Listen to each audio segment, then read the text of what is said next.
Fenomena disrupsi teknologi di tahun 2026 ini bukan lagi sekadar prediksi, melainkan realitas yang menyentuh dapur setiap rumah tangga di Indonesia. Di satu sisi, kecerdasan buatan, AI, menawarkan efisiensi.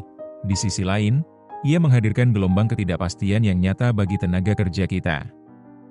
Tahun 2026 menjadi titik balik di mana AI tidak lagi hanya membantu, tapi mulai menggantikan peran-peran rutin. Sektor teknologi dan administrasi menjadi yang paling awal terdampak. Banyak perusahaan kini lebih memilih tim kecil yang dibekali alat AI canggih daripada tim besar dengan proses manual. Perusahaan global hingga lokal mulai melakukan pemangkasan demi menjaga struktur biaya di tengah investasi infrastruktur AI yang mahal. Bisa jadi kedatangan AI juga membuat marak PHK yang terjadi sehingga Presiden akan membentuk Satgas PHK. Tercatat pada Januari sampai April 2026 sudah terjadi PHK sekitar 15.425.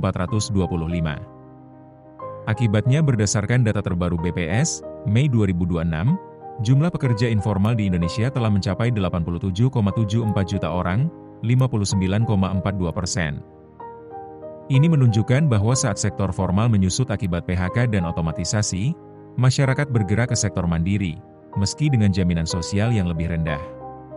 Kita melihat semakin banyak orang yang menjadi freelancer, pengusaha mikro, hingga pekerja bebas di sektor pertanian dan jasa. Sebagai respon agar tidak adanya pengangguran baru setelah lulus dari kampus, pemerintah meluncurkan program magang nasional 2026 dengan kuota yang naik 50% menjadi 150.000 peserta. Tujuannya, menutup celah antara kurikulum pendidikan dan kebutuhan industri yang berubah cepat akibat AI dan peserta mendapatkan sertifikat BNSP sebagai bukti kompetensi nyata, bukan sekadar teori. Banyak perusahaan besar ikut dalam magang nasional, meskipun masih ada pertanyaan soal anggaran yang disiapkan untuk peserta magang nasional yang semakin bertambah.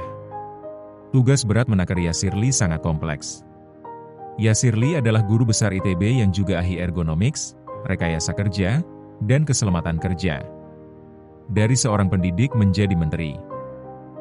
Peralihan ini menuntut pergeseran dari intelektualitas murni ke empati kebijakan.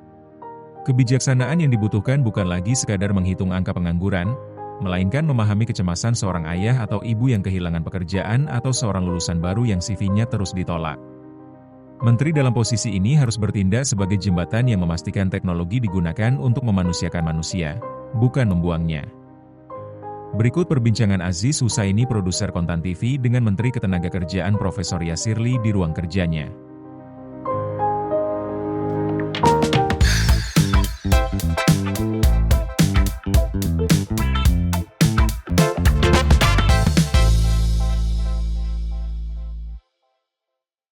Halo Sobat Kontan, kembali bersama saya Aziz Husaini, jurnalis Kontan TV. Kali ini kita akan masuk di program Executive Circle. Lingkaran kita kali ini di lingkaran Menteri. Saya sudah bersama dengan Menteri Ketenagakerjaan, Profesor Yasirli. Apa kabar, Prof? Kabar baik, Mas Aziz. Kabar baik. Dan Profesor Yasirli nanti akan bercerita tentang bagaimana iklim dunia kerja kita. Beliau juga nanti bisa bicara soal wisdom, dan bagaimana alih dari seorang guru besar menjadi seorang menteri. Yang tentu saja sekarang lagi dikejar-kejar media. Profesor Yasirli juga sekarang kontennya banyak. Nah, teman-teman Gen Z nih, itu bisa melihat konten-konten dari Profesor bagaimana mencari lowongan kerja gitu, Prof ya. Nah, ini tips-tips ya kan, menjadi pekerja yang baik. Prof, ya. Gimana kabarnya? Baik ya, Prof ya? Dan terima kasih sudah diundang. Saya juga terima kasih sudah diberi kesempatan untuk berbincang, Prof. Dan akhir-akhir ini memang Profesor nih banyak di media nih sekarang nih. Semoga di medianya baik ya. Baik, Prof. Dan tentu banyak edukasi yang diberikan kepada publik ya, Prof ya. Bagaimana iklim dunia kerja kita. Dan akhir-akhir ini juga, Prof, dunia AI ya, ini menjadi sangat sangat penting buat dunia kerja, tapi juga ada sisi negatifnya, Prof. Ya. Bagaimana AI itu membuat orang mudah untuk bekerja, ya. Kemudian tapi menjadi efisiensi buat pengusaha, gitu, di dunia kerja maupun di dunia pendidikan. Nah, bagaimana, Prof, strateginya melihat AI yang semakin masif? Ya, jadi makasih sekali lagi Mas Aziz. Saya melihat AI ini sesuatu yang tidak bisa kita hindari.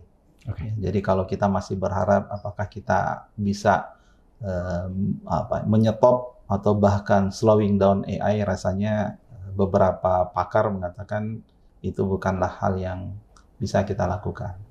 Jadi bagaimana kita bisa berdamai dengan AI? Ya, berdamai dengan AI ini, saya setuju tadi, memang beberapa pakar juga sudah memprediksi dan kondisi di lapangan juga sudah memvalidasi bahwa AI ini akan menggantikan, gitu ya. Dia satu paket mungkin nanti dengan otomasi pekerjaan-pekerjaan yang bersifat rutin, bersifat kognitif, dan artinya peran manusia di situ akan terpinggirkan. Yaitu di satu sisi, gitu ya. Nah, tapi di sisi yang lain, pakar juga banyak sepakat bahwa tidak semua bisa digantikan oleh AI. Sehingga, atau sebelum ke situ, ada poin yang kedua juga, beberapa research mengatakan dalam 10 tahun terakhir ke depan akan banyak pekerjaan-pekerjaan yang hilang di tempat kerja. Ya, kalau secara global itu sekian puluh juta, tapi juga angka yang sama kira-kira, ya lebih kecil, akan muncul pekerjaan-pekerjaan baru. Dan salah satunya itu adalah memang kompetensi related dengan AI. Kami di Kementerian Ketenagakerjaan melihat bahwa AI ini merupakan future competency, ya, jadi kompetensi masa depan. Kita harus kuasai. Semangat kita selalu mengatakan no one left behind, tidak boleh ada yang tertinggal, tertinggal karena lambat atau tidak bisa melakukan adaptasi, maka kemudian dia menjadi tidak relevan di tempat kerja. Nah, ini semangat kita, sehingga upskilling ini kemudian menjadi kunci.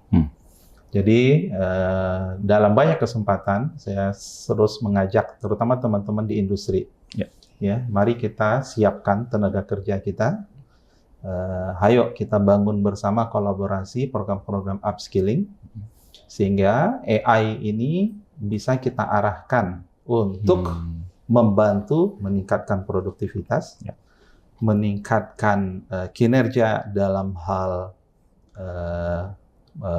jaminan kualitas, membantu kita untuk lebih bisa elaboratif, membantu dalam pengambilan keputusan. Jadi semua tadi itu membantu. Ya. Nah, dan kami juga sudah memetakan sebenarnya kompetensi-kompetensi relatif dengan AI, karena kita memiliki skema sertifikasi kompetensi.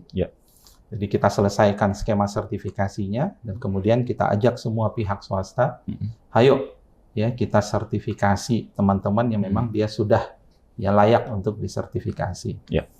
Dan terakhir kita juga selalu mendorong teman-teman itu untuk membangun community of practices AI, ya, saling bersinergi. Jadi mari kita lihat AI ini memang di satu sisi ancaman, tapi kita lihat di sisi yang lain ini adalah peluang untuk kemudian menjadi kompetensi baru, dan ini juga peluang buat anak muda kita sebenarnya untuk mereka bisa berkarya menjadi champion-champion AI di masa yang akan datang, Mas Aziz. Pak Menteri, sudah terasa belum Pak dengan adanya AI ini, kemudian ada perusahaan-perusahaan yang katakan efisiensi, Pak? Ada data sebenarnya secara global, ya, itu studi dari beberapa negara maju. Ya, ada 85% perusahaan yang mengatakan mereka sudah dapat benefit dari AI. Sudah dapat benefit malah ya? Ya, benefit 85%. Ya, apakah benefit itu membantu mereka bekerja lebih terstruktur, membantu mereka lebih kreatif dalam mengeksplor ya, inovasi, membantu mereka ya dari pekerjaan-pekerjaan rutin mereka mendapat manfaat. Saya lupa, ada sekitar 5-10% perusahaan yang juga sudah mengatakan mereka sudah mendapatkan benefit, ya tadi 85% ya, termasuk benefit dalam hal efisiensi biaya. Tapi data yang sama, nanti saya bisa susulkan ke Mas Aziz, baru 1-2% perusahaan yang mengatakan bahwa mereka sudah optimal dalam menggunakan AI. Baru 1, sampai 2% saja ya? Ini global. Global ya? Karena mereka memang melihat potensi penggunaan AI itu lebih besar. Lebih besar. Jadi artinya peluang untuk adaptasi AI untuk kita bisa mengadop AI itu sebenarnya besar. Oke. Nah, kalau dalam tataran practical individu kan sudah biasa ya. Ya. Orang daripada capek bikin tulisan, Betul. bantu sama AI. Ya. Kemudian saya ingin ngecek nih bahasa Inggrisnya bagus enggak pakai AI. Tapi tetap yang namanya AI saya melihat itu adalah tools. The final judgment, final decision itu adalah tetap manusia. Ya. Iya. Terkait soal di dunia pendidikan, yang kemudian nanti lulusannya pasti bekerja gitu ya, Pak Menteri. Nah, bagaimana memberikan informasi atau edukasi yang baik, atau membuat mungkin kurikulum soal AI yang kemudian nanti bisa diserap dan langsung bisa ahli di bidang AI ketika dia masuk ke dunia kerja gitu? Ya, sebenarnya concern dari pemerintah sudah, Mas Aziz. Oke. Jadi yang saya dengar Komdigi sudah membuat, ya ini Komdigi ya, Kementerian Komunikasi dan Digital ya, bukan Kementerian Ketenagakerjaan ya, menyusun roadmap ya, AI di Indonesia. Itu sudah ada dokumennya, dan dokumen itulah yang saya yakin menjadi patokan juga perguruan tinggi di Indonesia, karena perguruan tinggi mereka menyusun kurikulum. Nah, kalau kami dalam tataran lebih praktikal. Ya, jadi kita jadikan itu juga sebagai referensi untuk pelatihan AI. Dan kita bekerja sama, ya, beberapa brand, saya nggak usah sebut gitu ya, mereka siap menjadi instruktur, fasilitator di balai-balai kami untuk pelatihan, mungkin masih level skill-nya itu basic dan medium lah. Gitu ya. Kalau udah advance, mungkin kampus dan dunia research yang kemudian akan mengisinya. Gitu. Dan angkanya lumayan. Lumayan. Jadi, ya Pak. Kita pelatihan 100 orang, 1.000 orang, 10.000 orang, itu kita bisa latih. Dan ini adalah bagian dari kita meningkatkan kompetensi terkait dengan AI di Indonesia. Dan itu memang menjadi minat juga ya buat mereka ya di AI. Minat itu besar. Sebagai keahlian dalam bekerja begitu ya? Keahlian. Jadi bahkan ada yang lebih banyak sebenarnya mereka yang baru lulus perguruan tinggi, kemudian mereka ingin mendapatkan sertifikat atau sertifikasi di AI, kemudian ternyata ada program pelatihan dan sertifikasi di Kemenaker yang mereka ikut. Nah, terkait soal efisiensi nih Pak Menteri, kan sekarang juga kita lihat ya data dari pekerja informal kita itu kan terus meningkat gitu. Nah, ini memang informal ya pasti bagus juga ya bekerja jadi Gojek ya atau yang lain gitu ya. Tapi kalau terus meningkat kan artinya kan kita perlu ada yang dirancang supaya kenapa ini bisa meningkat kan harusnya tidak meningkat kan begitu ya Pak Menteri. Nah itu kenapa kira-kira pekerja informal kita semakin meningkat Pak? Jadi Mas Aziz, saya melihat peningkatan pekerja di sektor informal ini sifatnya temporary. Temporary. Jadi mimpi saya itu adalah, dan ini juga saya yakin mimpi Pak Presiden dan diaminkan oleh semua masyarakat Indonesia, temporary. Sekarang kita sedang menyiapkan program hilirisasi nasional. Ada 28 proyek. Dibayangkan 28 proyek, 28 nanti itu ya, kawasan industri atau perusahaan, dialah nanti yang akan menjadi lokomotif untuk menarik ya pekerjaan, lowongan pekerjaan lain, dan itu semua itu nanti sektor formal. Saya juga membayangkan ketika misalnya infrastruktur terkait dengan makan bergizi gratis itu semakin mapan, ya makanya di situ nanti akan. Jadi itu bisa terserap ke sana. Akan ada industri-industri yang menopang nanti rantai nilai untuk supplier. Nanti akan ada ya orang sudah mulai mungkin nanti berpikir olahan unggas, olahan sayuran dan seterusnya itu kan juga industri. Dan memang transisi biasanya itu adalah dimulai dari manufaktur ya. Manufaktur itu yang sekarang kalau kita lihat hilirisasi masuk di situ, kemudian tadi produksi olahan makanan yang udah jelas kan penggunanya udah jelas, 30.000 SPPG dan seterusnya. Jadi sekali lagi kalau saya melihat informal ini menjadi temporary, gitu Oke. ya, bantalan sementara. Dan fenomena yang sama tidak hanya di Indonesia, ya. Jadi kalau kita lihat di luar negeri juga terjadi peningkatan ya pekerja-pekerja pada sektor informal ketika memang kondisi geopolitik, geoekonomi ya internasional sekarang memang sedang tidak baik-baik saja. Tapi Indonesia saya melihat kita sudah melangkah lebih cepat ini. Menyiapkan hilirisasi itu. Dan seterusnya. Oke. Jadi angka 84 juta sekian itu Pak ya di informal itu memang cukup meningkat gitu ya. Terjadi peningkatan. Itu jujur kita sampaikan. Ya. Tapi tadi saya berharap ini adalah temporary. Ya. Dan saya yakin juga mungkin ada yang sebagian jadi ojol Ya. Sambil dia kemudian mencari peluang kerja di sektor formal yang mungkin menurut mereka lebih baik gitu. Dan pemerintah juga sudah menyiapkan ya beberapa bantalan-bantalan supaya mereka juga nanti investasi yang masuk mungkin ya nanti bisa bekerja di formal lagi ya Pak Menteri. Yes. Makanya kan rasanya sih kalau kita melihat program Pak Presiden ya hilirisasi kampung nelayan ya. Kemudian termasuk perumahan sebenarnya. Ya, gitu perumahan. Ya. Itu kan sebenarnya kalau itu tumbuh menjadi industri baru, ya itu kan menjadi sebuah kandidat untuk kemudian lapangan kerja baru secara lebih sustain ya. Lagi kita berbicara sebenarnya Indonesia dengan jumlah penduduk 280 juta. 280 juta. Kemarin BPS mengumumkan jumlah penduduk kita besar Pak ya. Iya, dan itu adalah pasar sebenarnya. Pasar. Jadi agak saya tetap optimis ya. Jadi ini temporary. Kalau kita 280 juta itu butuh apa sih? Dari ujung kepala ya, ujung rambut, ujung kaki. Mereka butuh apa ya? Pita rambut, kacamata, pakaian. Betul.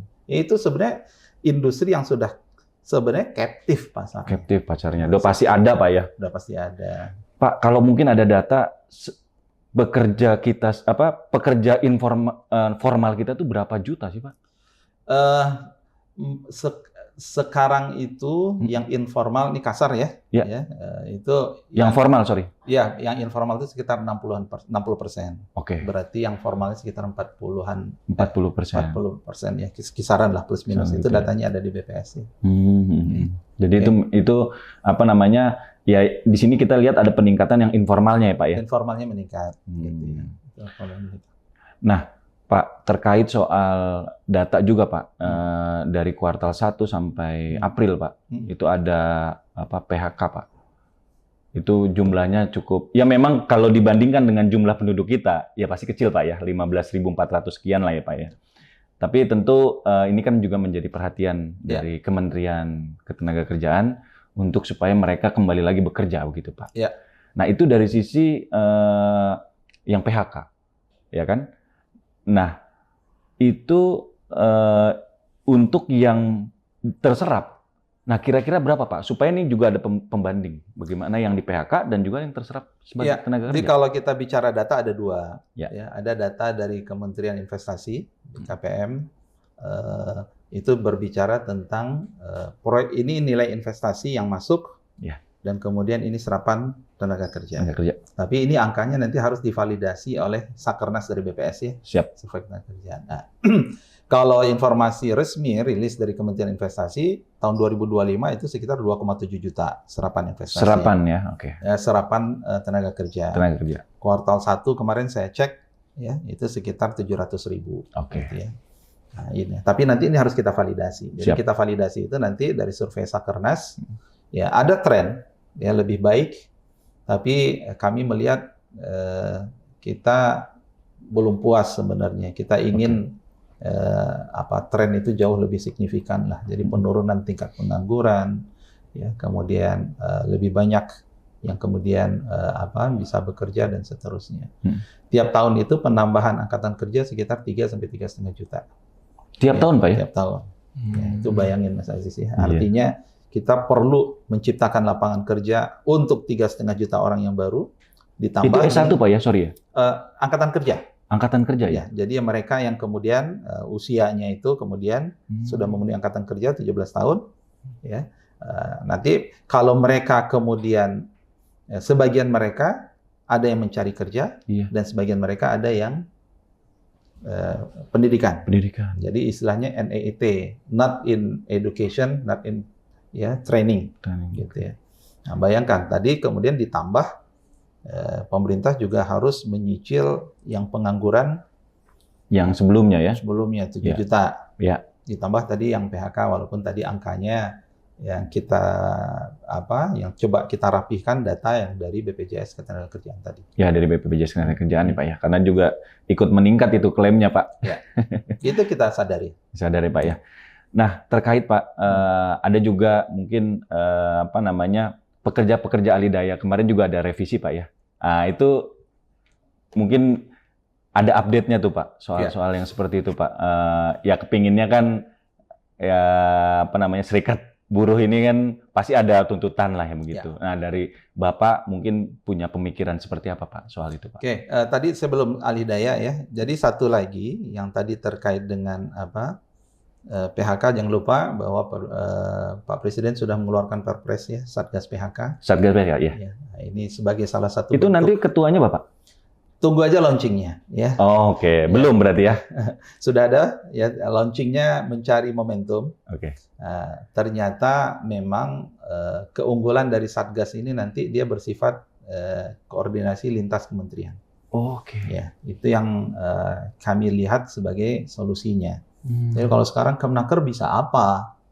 Gitu ya. Padahal PHK bisa jadi karena ilegal impor. Betul. Ada tumpang tindih kebijakan gitu ya. Dan seterusnya lah. Gitu. Bocorannya Bapak jadi ketua? Enggak, tunggu aja. Tunggu aja. Itu tugasnya apa Pak? Tadi, mulai kemudian memetakan potensi dan kemudian melakukan inisiatif sedini mungkin untuk mencegah. Ya contoh misalnya yang sudah berjalan kemarin ada kelangkaan terkait dengan gas misalnya. Betul. Maka langsung di bawah Kementerian Ekonomi apa yang bisa kita lakukan? Ya, kemudian ada ancaman industri keramik dan terkait gas tadi. Gas tadi ya. Kemudian ada potensi lagi PHK terkait dengan sektor ini, apa yang bisa kita lakukan? Nah, dan itu memang membutuhkan lintas kementerian. Ya. Oke, nah sekarang kita masuk ke tadi apa? Yang tadi soal Permenaker Pak. Jadi Mas Aziz, memang kami di pemerintah tantangannya itu adalah bagaimana kita membalanskan harapan tuntutan buruh dengan realitas industri. Ya. Nah, makanya tagline kami mengatakan maju industrinya, sejahtera pekerjanya. Nah, selama ini kondisinya itu seolah-olah loss and win condition. Saya menang, kamu kalah. Saya kalah, kamu menang. Betul. Nah, ini yang kita selalu berusaha. Ayo, jangan hanya melihat dari satu sisi. Kita lihat playing field yang lebih luas.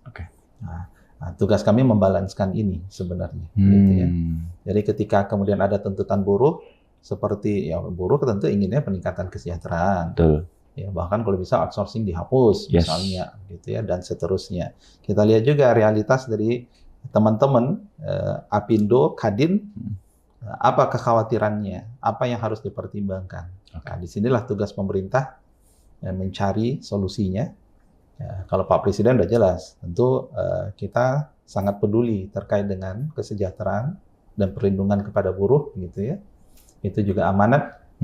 Dan kami punya lembaga kerjasama tripartit nasional.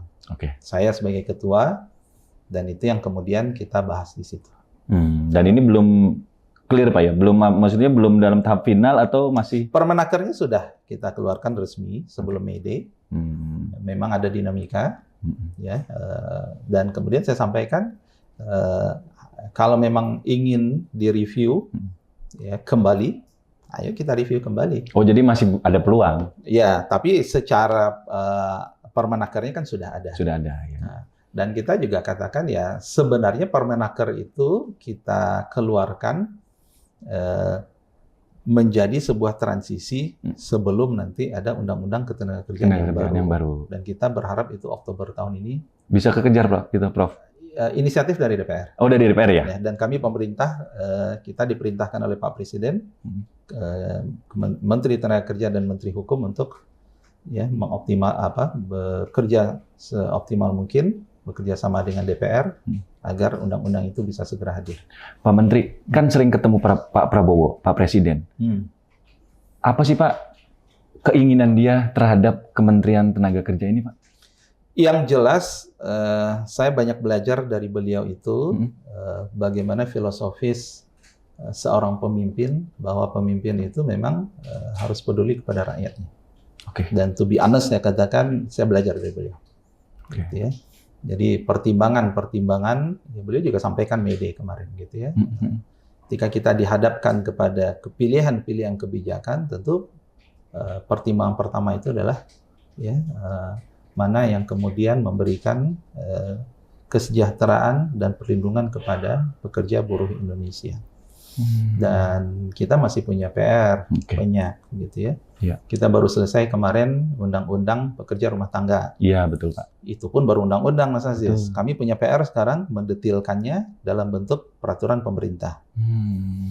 Kemarin Pak Presiden kemudian juga Perpres terkait dengan ratifikasi Konvensi ILO 188 ya, terkait tentang pekerja awak kapal perikanan.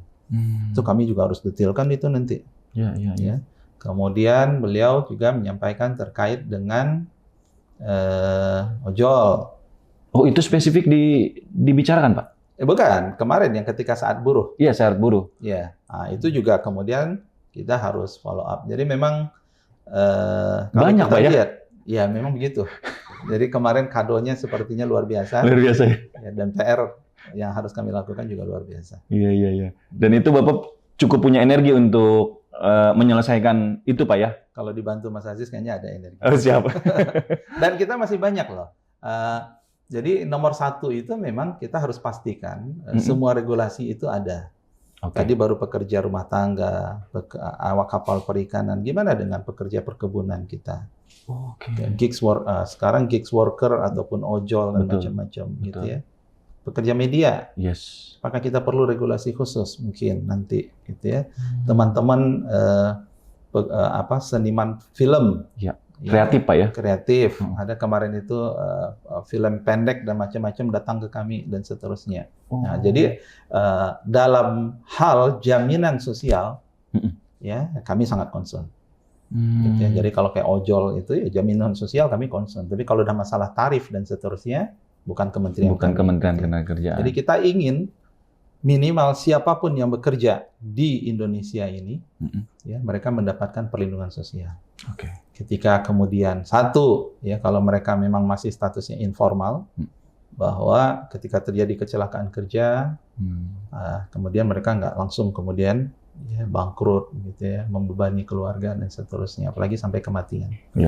Makanya skema jaminan sosial ketenagakerjaan, jaminan kecelakaan kerja, jaminan kematian, ini kami terus advokasi.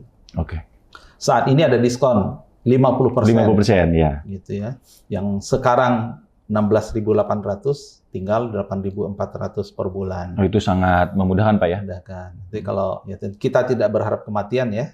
Kematian nanti manfaatnya sekitar 42 juta atau berapalah gitu. Pak, ceritakan sedikit soal magang nasional, Pak. Magang. Apanya nih yang mau diceritain? Ya, Bapak kan minta tambah terus nih. Oh enggak. Terus kemudian baru tambah sekali. Tambah sekali ya. Mungkin Bapak nanti mau nambah lagi, terus juga kemudian soal ya harus sesuai dengan UMR kan gitu. Nah, apa minimum? Nah, dananya nih bagaimana nih? Ya, jadi sebenarnya magang itu memang kita desain, istilah bahasa keren itu school to work transition. School to work transition, Dan itu program, sebelum itu kami punya program namanya bantuan subsidi upah. Iya. Kita kemudian subsidi upah dengan plus minusnya. Kemudian kalau magang ini selain kemudian government spending-nya ada, jadi tapi bukan bansos, tapi dalam bentuk mereka juga bisa berkarya, mendapatkan sesuatu di perusahaan. Dan alhamdulillah ya batch 1 itu sudah selesai, 15.000 orang. Kita kawal sampai sertifikasinya. Jadi ini luar biasa nih, gitu ya. Jadi sudah 6 bulan dapat uang saku, kemudian ujungnya dapat sertifikat kompetensi. Gratis. Kalau bayar memang berapa, Pak? Bayar lumayan ya, 1 juta? Ada 500.000. Oh, 500.000. Ada 1 juta. Oh. Ada 1 juta. Nah, itu di balai-balai kita. Dan hasil evaluasi batch 1 15.000 orang puas, ya puas dan sangat puas. Kita ada datanya, nanti kita akan launching secara resmi dari perusahaan, dari peserta magang, kemudian perusahaan yang sudah komitmen untuk merekrut, itu juga luar biasa sebenarnya. Ini program primadonanya Bapak? Primadonanya Pak Presiden. Ya, kalau kami kan kita kan hanya menjalankan dari Pak Presiden. Ya, jadi artinya magang nasional ini on the track, Pak ya. Dan banyak perusahaan juga yang sektornya udah berbagai macam kan? Sudah berbagai macam. Sudah berbagai macam. Dan tahun lalu itu adalah trial pertama kita ya. Okay. Dan kita sudah lakukan evaluasi juga. Tahun 2 ini nanti ya tentu dengan banyak improvement lagi yang lebih baik, lebih tajam. Pak, kalau tadi dilihat dari ulasan Bapak soal, saya tanya soal PHK, soal yang lain, itu Bapak sangat menguasai. Nah, Bapak ini kan guru besar, Pak, di ITB. Kemudian jadi menteri. Ada jet lag nggak, Pak? Kalau kata orang anak-anak Gen Z itu jet lag, ada jet lag nggak? Ada sih pasti ya. Ada, Pak. Pasti. Dalam artian, kalau saya sih sebenarnya sebelum jadi menteri kan selain dosen kan konsultan. Oke. Jadi kalau konsultan itu banyak memberikan advice, masukan, rancangan teknokratik. Ya, ini loh permasalahan, ini solusinya, ini loh program yang bisa dilakukan dan seterusnya. Ketika jadi menteri, konsultannya iya plus menjadi leader for execution. Tapi yang saya lakukan adalah kementerian ini besar. Besar, Pak ya? Besar banget, Pak ya? Yang pertama saya lakukan, saya harus bangun tim. Oke. Nah, jadi saya pastikan tim saya punya staf khusus. Saya kemudian ada eselon 1, eselon 2. Mungkin 3 bulan pertama saya masih berusaha kenal dengan mereka. Kemudian bulan keempat, bulan kelima saya mulai melihat, oh ini kayaknya nggak pas di sini, lakukanlah job fit, istilahnya job fit ya. Kita lakukan rotasi, ada yang kita copot, menurut kita selama 6 bulan, kemudian ini nggak bisa gitu ya. Karena persepsi di kementerian ini, kalau dia berada di struktural itu bangga. Ya. Karir itu ada 2, Mas Aziz, ada struktural, ada fungsional. Fungsional, oke. Saya sampaikan, kalau you mau di struktural, ya harus punya capability manajerial. Ya, kalau nggak bisa ya di fungsional aja, dan fungsional juga nggak kalah keren. Ya, artinya Anda bekerja dengan target Anda sendiri. Ya walaupun Anda tidak punya anak buah, tapi ya daripada Anda punya anak buah menunggu-nunggu direction, menunggu-nunggu ya untuk dibina, tapi kita tidak mampu mengarahkan mereka, membina mereka, kan juga dampaknya itu ke bawahnya bisa. Nah, itu Bapak sudah bereskan dalam waktu ongoing. Oh, masih ongoing ini ya? Ongoing. Terus, never ending proses itu.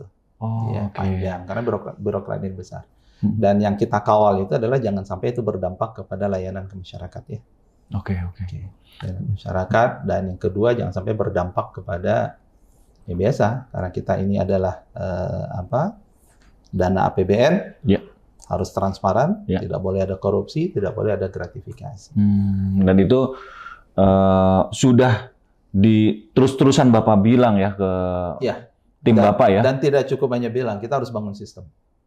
Kita harus bangun sistem, dan kita memang harus menjadi role model buat mereka. Ya, nggak bisa saya cuma bilang gitu ya, tahu-tahu dia ikutan juga ya, sama aja. Gitu. Iya. Pak, di kampus masih beraktivitas nggak Pak? Masih ngajar sesekali. Oh, seminggu sekali? Oh, paling in average berapa ya? Sekali 2 bulan mungkin. Sekali 2 bulan ya? Tapi saya rutinkan juga memberikan kuliah tamu ke kampus. Oh, bukan cuma ITB kan? Tapi bukan hanya ITB. Oke. Tapi ini konteksnya, kalau di ITB saya ngajar bidang saya. Jadi bidang saya teknik manajemen industri. Saya ngajar tentang human factors, people centric, gitu ya. Tapi kalau ke kampus-kampus saya ngajar lebih kepada ini loh tantangan dunia kerja ke depan, gitu ya. Ini loh kompetensi masa depan. Tolong kalau Anda ingin sukses, ya karena saya bisa melihat dalam konteks helikopter view. Betul. Dan saya berharap itu bisa memberikan bekalan buat, biasanya saya diundang itu kuliah tamu, orasi ilmiah, saat wisuda. Dan alhamdulillah so far sih mereka menjadi aware bahwa tantangan ke depan mereka tidak mudah dan mereka tidak boleh hanya puas dengan ya ijazah ataupun apa yang mereka dapatkan saat di perguruan tinggi. Pak, Bapak kan gelarnya profesor, punya kewajiban untuk pembimbing, menjadi pembimbing? Harusnya ya. Ya, tapi kan sekarang saya cuti ya. Saya cuti sebagai profesor di Kementerian Dikti-Saintek. Karena sekarang kan saya di Kementerian Ketenagakerjaan. Iya, Bapak itunya Kementerian Dikti, Pak ya. Kementerian Dikti-Saintek. Itu satu teman lah ya itu ya kan di TB juga tuh Pak ya, Profesor. Jadi kalau profesor itu memang ada kewajiban ada publikasi.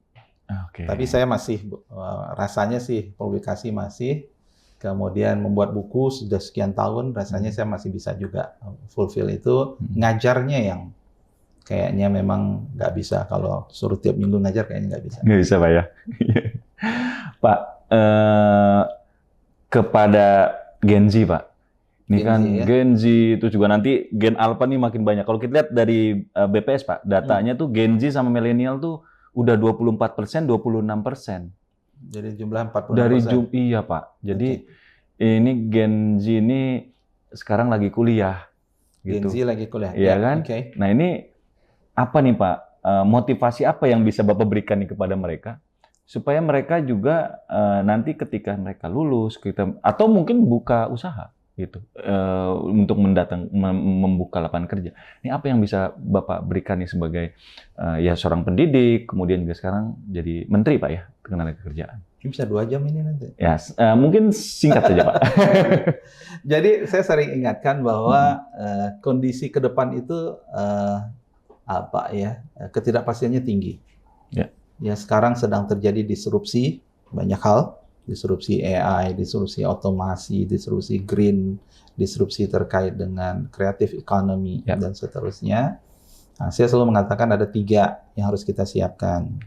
Yang pertama itu growth mindset. Ya, growth mindset itu mindset untuk terus bertumbuh, terus mau belajar sesuatu yang baru. Kemudian yang kedua entrepreneurial mindset. Ya. Entrepreneurial itu menjadi penting sebenarnya, ya. Jangan hanya kemudian saya mencari lowongan kerja aja deh, gitu ya. Bisa jadi, ya, nyambung dengan growth mindset, dia punya passion untuk kemudian menjadi seorang wirausaha yang sukses. Ya, tapi tentu dia harus punya kompetensi lagi, ya. Dan yang ketiga itu future mindset. Gen Z dan Gen Alpha saya yakin mereka suka melihat konten-konten terkait dengan future. Tapi jangan hanya melihat, mereka harus melakukan refleksi ketika future seperti itu, apakah mereka sudah siap menghadapinya. Gitu ya. Jadi kalau nonton film Star Trek gitu, gitu, ketika dunia itu film jadul ya. Jadul Pak. Ketika ya orang sudah pakai hologram, AI, voice, comment dan seterusnya. Dan sekarang terjadi Pak ya? In shifting sekarang. Gitu ya. Ya tinggal mereka hanya akan jadi penonton, mereka akan take this opportunity mereka untuk berkembang, gitu ya. Dan rasanya sih ini tidak hanya menjadi tantangan di Indonesia ya, betul Pak. Semua negara sebenarnya. Betul. Terakhir Pak, soal kegagalan Pak, banyak anak muda kita pasti gagal, cari kerja di sini gagal, cari kerja di sini gagal. Nah mungkin bisa, atau Bapak jangan-jangan nggak pernah gagal ya dalam hidup? Nggak mungkin lah, banyak gagalnya juga. Gitu. Jadi bagaimana menyikapi kegagalan, Pak? Menyikapi kegagalan ya. Yang pertama kalau kita punya growth mindset tadi, orang yang memiliki growth mindset dia bertumbuh bahwa pasti dia akan pernah mengalami fase gagal. Ya, saya ingat quote-nya dari Michael Jordan. Kenal ya Mas Aziz? Kenal, pebasket Pak. Basket. Ya. Dari sekian, saya lupa ya, ribuan shoot saya, bukan last minute lagi itu ya, 5 detik terakhir dia tinggal nge-shoot gitu ya. Ya, hampir mungkin 40%-nya dia gagal sebenarnya. Tapi dia nggak pernah menyerah. Berhenti ya, tidak pernah berhenti. Tidak menyerah. Dan yang kedua ya nggak ada orang yang kemudian bisa langsung sukses ya. Kita dari kecil itu kita bisa berjalan, pasti jatuhnya sering ya beberapa Pak. kali. Beberapa kali ya. Tinggal tadi kita mindset growth kita, ya, itu bagian dari kita growing. Dan kalau saya sih orangnya optimis ya. Oke. Dan saya percaya bahwa Tuhan Yang Maha Esa tidak akan menyia-nyiakan kita dan pasti akan memberikan skenario yang terbaik dan terindah buat kita. Jadi jangan patah semangat Pak ya. Jangan patah semangat. Untuk Nggak boleh patah semangat. Untuk mengejar cita-cita dan juga banyak peluang-peluang kerja sebenarnya yang bisa dimasuki sama teman-teman milenial maupun Gen Z dan bisa juga membuka lapangan kerja begitu Pak ya. Kalau kita yakin bahwa ya di kegagalan berarti ya saya bisa belajar dari sini. Oh berarti kalau saya nggak diterima bekerja di sini bisa jadi ini memang bukan yang cocok buat saya, bisa jadi nanti ada yang lebih baik buat saya. Kita optimis. Tetap optimis Pak ya. Baik, Sobat Kontan, demikian perbincangan saya dengan Pak Menteri Ketenagakerjaan. Luar biasa, banyak insight dan banyak data juga yang beliau berikan kepada kita. Mudah-mudahan bisa bermanfaat buat pembaca dan penonton Kontan. Dari saya Aji Susaini, mohon maaf kalau ada salah kata. Terima kasih. Assalamualaikum warahmatullahi wabarakatuh. Waalaikumsalam warahmatullahi wabarakatuh. Keputusan bisnis terbaik datang dari data, bukan tebakan. Mudah berlangganan Business Insight dengan subscribe with Google.